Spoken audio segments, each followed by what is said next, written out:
le mois de juin approche à grands pas. Et on le sait, à la fin de l'année, on doit réorganiser son local, ranger les choses, en gros, faire le grand ménage. Mais a-t-on quelque chose à faire avec Classroom et Teams pour la classe? Et la réponse est oui. Et ne vous en faites pas, c'est beaucoup plus rapide que le grand ménage de votre local.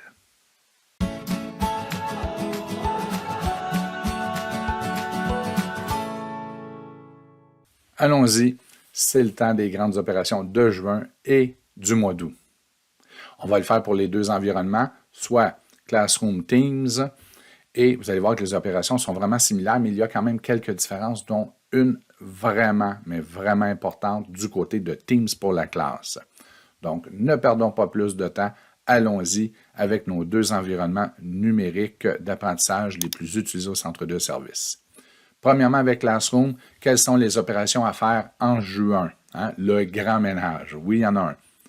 Premièrement, on vous suggère fortement de prendre votre Classroom que vous avez utilisé cette année et d'en faire une copie. Donc, vous en prenez au moins un si vous êtes un spécialiste et si vous êtes titulaire, vous prenez votre Classroom de l'année et vous allez le copier et vous allez déjà préparer votre rentrée scolaire puisque vous avez le contrôle total dans Classroom, qu'il n'y a pas d'automatisation des tâches. Alors, vous pouvez déjà préparer votre rentrée. Donc, groupe, et au lieu d'être 22-23, ça sera 23-24. Je crée mon groupe. L'opération va prendre une quinzaine de secondes. Donc, on laisse aller. Vous allez voir, la fenêtre va disparaître ici dans une seconde ou deux. Des fois, le réseau est un petit peu plus lent.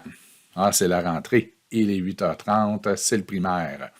Donc, j'ai créé où le groupe 23-24 est en création. Maintenant, mes opérations du mois de juin. J'ai créé ma copie parce que je veux sauvegarder ma planification de cours. Maintenant, j'entre dans le Classroom. Je vais aller à la roue d'engrenage et je vais changer quelques attributs. Premièrement, si vous aviez activé les codes d'invitation, vous les désactivez. Ils devraient être désactivés par défaut. Le flux, je vais m'assurer que seuls les enseignants peuvent publier. On ne désire plus que les élèves de cette année ou de l'année dernière puissent écrire. Donc, seuls les enseignants peuvent publier. Et si vous aviez généré un lien Meet, ce qui n'est probablement pas le cas, vous le désactivez. Votre grand ménage de l'année est terminé. C'est ce que vous aviez à faire. Donc, vous enregistrez les changements. Et maintenant, je retourne à cours et il ne me reste qu'à archiver mon cours. Donc, ma copie pour l'année prochaine est créée. J'ai changé mes attributs. Je clique sur les 3 points et j'archive mon cours.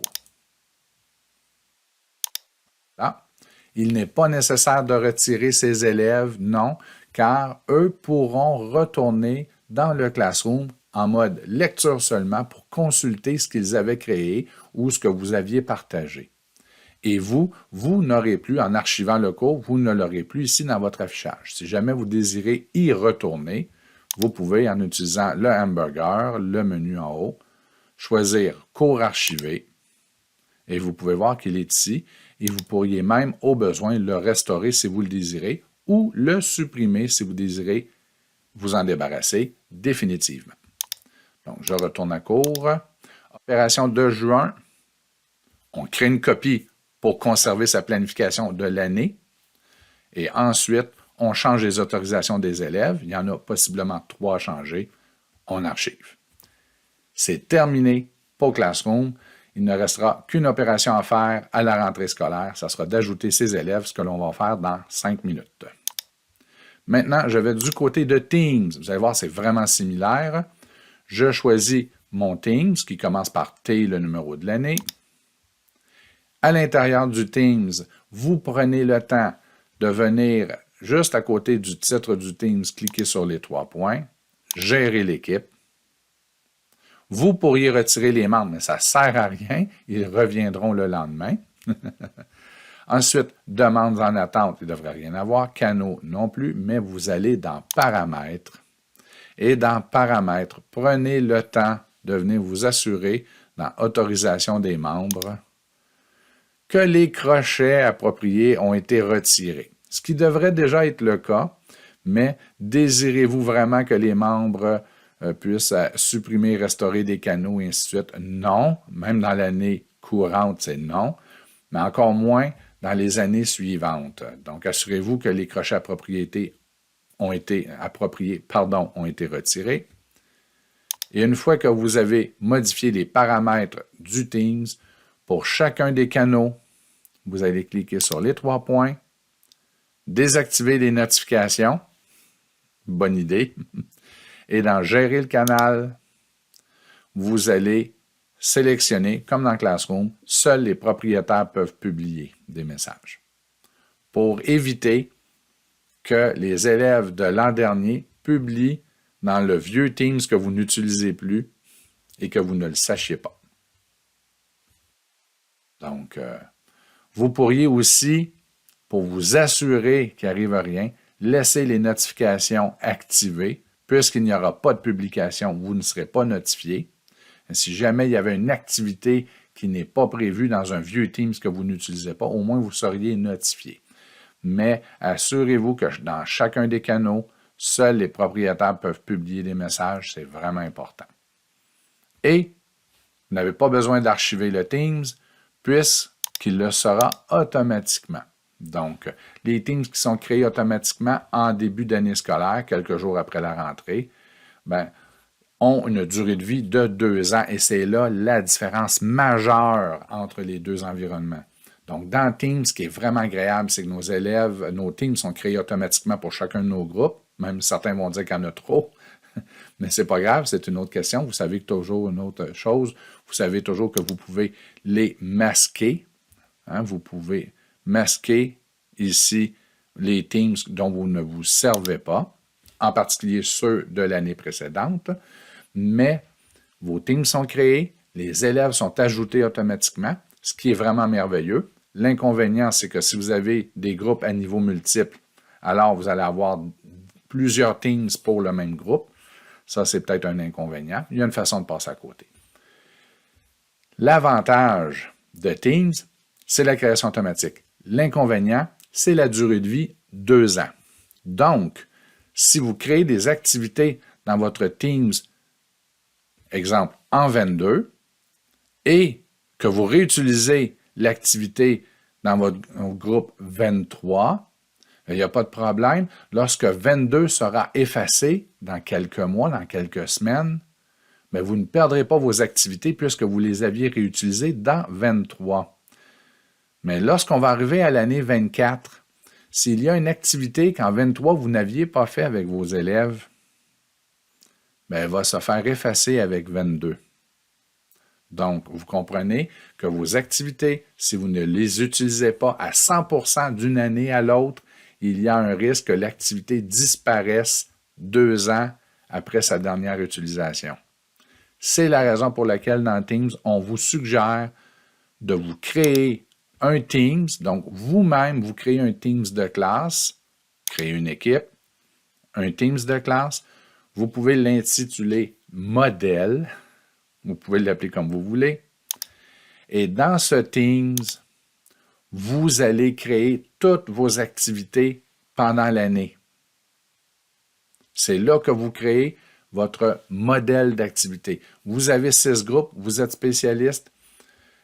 Au lieu de créer une activité dans un de vos groupes, par exemple le groupe 31, vous allez le créer dans Modèle et ensuite, vous prenez vos groupes, par exemple mon groupe 31, je fais devoir et au lieu de créer de 0, je vais faire démarrer à partir d'un devoir existant.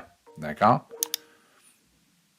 Et, désolé pour l'interruption, ici, je choisis mon groupe modèle et je vais choisir mon devoir et je l'importe dans mes 6 groupes.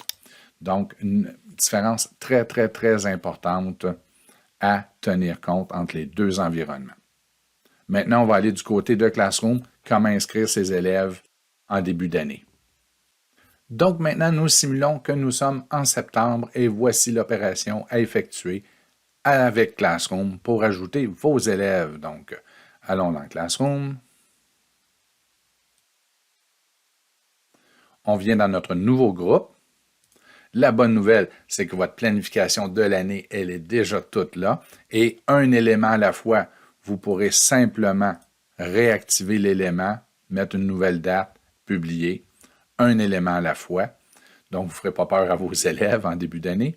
Et maintenant, on ajoute nos élèves. Si vous êtes titulaire au primaire, évidemment, vous avez 14 élèves, vous pouvez le faire manuellement. Ça va vous prendre 2 minutes. Mais si vous êtes spécialiste au primaire ou au secondaire, oh là, c'est une autre histoire.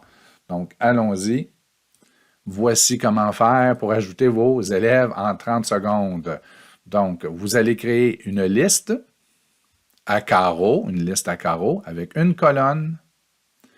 Et dans le premier champ, au lieu de sélectionner nom et prénom, vous allez sélectionner adresse courriel de l'élève portail. Donc, on crée la liste. Produit la liste. Vous prenez les adresses courriels des élèves. On fait un copier. Vous fermez. Je reviens ici et je fais un coller. Et voilà, vos 25 élèves sont inscrits. Et vous répétez l'opération, copier-coller, 12 fois si vous avez 12 groupes. Et c'est terminé. Du côté de Teams, il n'y a pas d'inscription d'élèves nécessaire puisqu'ils seront ajoutés automatiquement. Vous devrez attendre quelques jours après le début de la rentrée scolaire, donc vous n'y aurez pas accès au début, mais les élèves seront ajoutés. Rappelez-vous que si vous avez des classes à niveau multiple, alors vous aurez plusieurs Teams pour chacun de ces groupes-là. La façon de contourner cette limitation-là, c'est pour vos classes avec des niveaux multiples, de faire exactement comme dans Classroom, de créer un nouveau Classroom et d'entrer manuellement. Et là, vous ne pourrez pas faire un copier-coller, vous devrez entrer vos élèves un par un dans le Teams en question. Et vous pourrez avoir un Teams unique pour, par exemple, vos élèves de 3e, 4e et 5e secondaire qui sont en option musique ou en art. Et là, vous pourrez avoir un Teams unique. Donc oui, c'est possible, vous le faites manuellement et il n'y aura pas de problème et vous mettez de côté vos Teams qui ont été créés automatiquement par le centre de service. Et évidemment, s'il y a des changements au niveau de la population de votre groupe, un élève qui s'ajoute en cours d'année ou qui se retire, vous devrez manuellement gérer vos élèves dans ce Teams-là en question. Donc, en début d'année, vous faites un copier-coller de la liste des courriels de vos élèves et vous les ajoutez dans Classroom. Le tour est joué. Rappelez-vous, votre planif dans Classroom est sauvegardé dans Teams. Vous devrez aller rechercher dans l'année précédente ou dans votre modèle. Bon mois de juin, bonne rentrée au mois d'août. À la prochaine.